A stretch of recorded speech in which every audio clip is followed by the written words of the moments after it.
જીવ અને કાળના યુદ્ધમાં જીત હંમેશા કાળની થાય છે, જીવ હંમેશા હારે છે. પત્ની અને બાળકો સરોવરની બહાર નીકળી ગયા, દૂર ઉભા રહ્યા. હાથી એકલો અને કાળ એકલો. આપણે આવીએ છીએ પણ એકલા અને જઈએ છીએ પણ એકલા. આ વચ્ચેના સમયમાં પત્ની, બાળકો, માતા, પિતા, સગા, વાલા, મિત્ર, ઇષ્ટજનો બધા ઉભા કરીએ, પરંતુ આવ્યા પણ એકલા અને જવાના પણ એકલા. ત્યાં કેવળ અને કેવળ તમારું સત્કર્મ આવવાનું છે. ત્યારે પ્રિયજનો યાદ રાખો, જીવ અને કાળના યુદ્ધમાં કાળનો વિજય જ થાય છે. 100 વર્ષ સુધી યુદ્ધ ચાલ્યું છે, ગજેન્દ્ર છૂટી શકતો નથી. પત્ની અને બાળકો પણ પ્રાર્થના કરે છે કે હવે છૂટે તો સારું, અમે વહેલા ફ્રી થઈને હવે વનમાં પાછા જઈએ. અને હાથીએ વિચાર કરી લીધો કે હવે મારું કોઈ જ નથી અને મારે એકલા જ આવ્યા છે ને એકલા જ જવાનું છે. ત્યારે એકલા જ આવ્યા મનવા, એકલા જવાના, સાથી વિના સંગી વિના, એકલા જવાના, એકલા જવાના, એકલા જવાના. એકલા જ આવ્યા મનવા, એકલા જવાના, સાથી વિના સંગી વિના, એકલા જવાના, એકલા જવાના, એકલા જવાના. કાળ જાની કેડીએ કાયાના સાથ દે,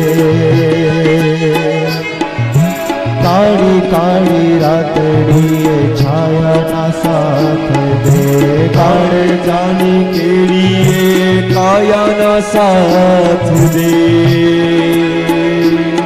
હે કાળી કાળી રાતડી છાયાના સાથ દે.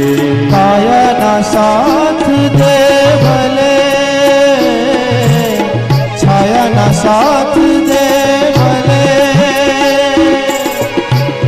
પોતાના જ પંથે પોતાના વિના, સાથી વિના સંગી વિના, એકલા જવાના, એકલા જવાના, એકલા જવાના. આપણે અહીં એકલાને કીર્તા એકલો, એકલા જીવોને એનો આધાર એકલો. આપણે એકલાને કીર્તા એકલો, અરે એકલા જીવોને તારો આધાર એકલો. વેદના સહીએ ભલે, એકલા રહીએ ભલે, એકલા રહીને બેલી થવું રે બધાના. સાથી વિના સંગી વિના, એકલા જવાના, એકલા જવાના,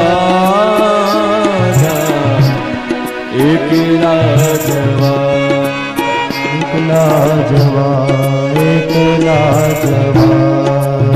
जातस्य ही ध्रुव मृत्यु, जो जन्मा है उसका मृत्यु निश्चित निश्चित और निश्चित है।